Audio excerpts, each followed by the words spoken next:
If Allah is the same God that revealed the Torah to Moses, as the Quran asserts, then why is it that the story of the creation in the Quran is very different from and incompatible with that of the original in the Bible? Will you please explain these strange contradictions?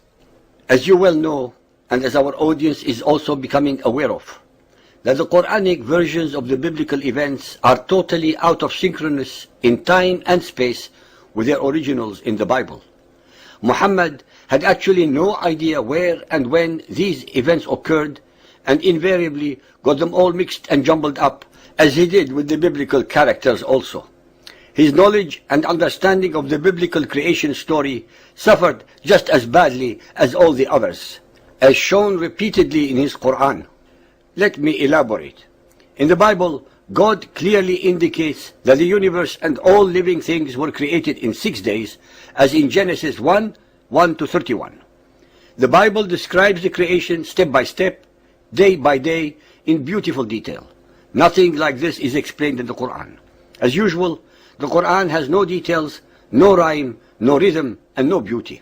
The Quran, which is allegedly the word of the all-knowing Allah, is remarkably uncertain about the number of days of the creation. Al-Sajdah 32.4. It is Allah who has created the heavens and the earth and all between them in 6 days and is firmly established on the throne. Al-Fusilat 41.9. Say, is it that ye deny him who created the earth in 2 days?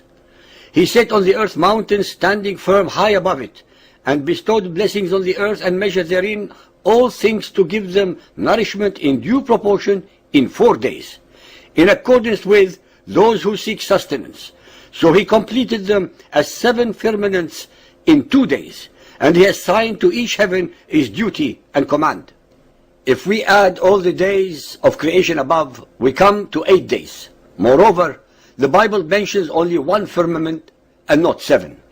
How is it possible to imply that the angel Gabriel, the messenger of Allah, lied and deceived Muhammad regarding these primal subjects?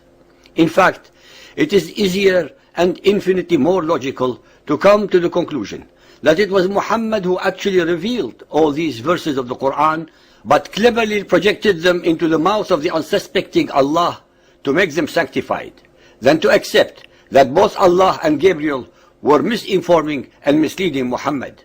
Al-Qaf 50.38. We created the heavens and the earth and all between them in 6 days, nor did any sense of weariness touch us.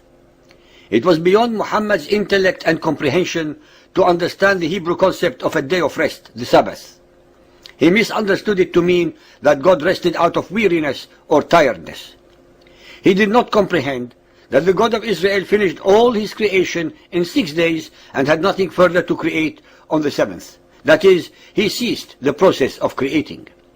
It was the God of Israel and not Allah who mandated upon his followers, the Israelites, that on the 7th day, the Sabbath, they must all stop their usual daily labor and sweat to earn their living during the first 6 days of the week. Instead, God made the Sabbath a holy day, a day of rest, a day of cessation of all labor, so that humanity could enjoy each other's company, especially their families and friends, and admire the wonders of his creation. Moreover, this day of rest was not and is not exclusive to the Israelites only, but was and is also a day of rest.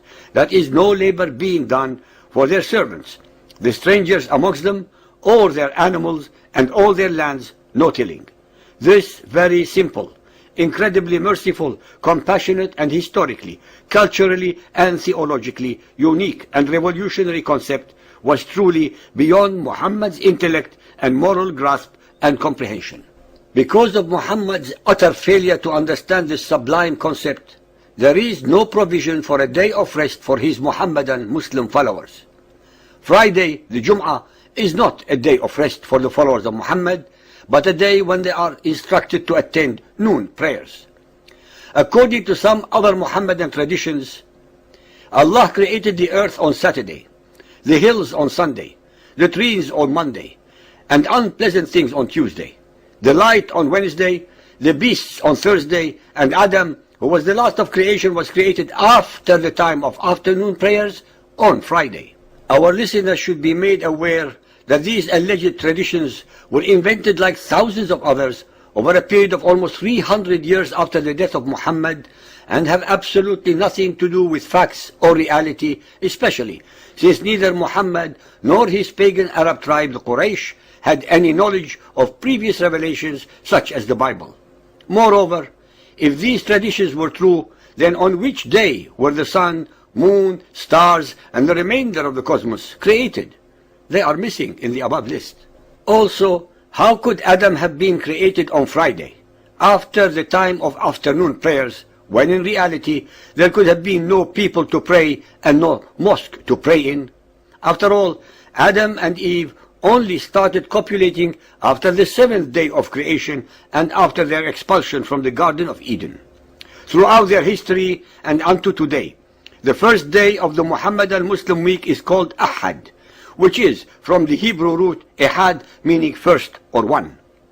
So how could have Allah started his creation on Saturday, the Sabbath, which was the last day and not the first, the day that he ordained as the day of cessation of creation, even according to the Quran itself?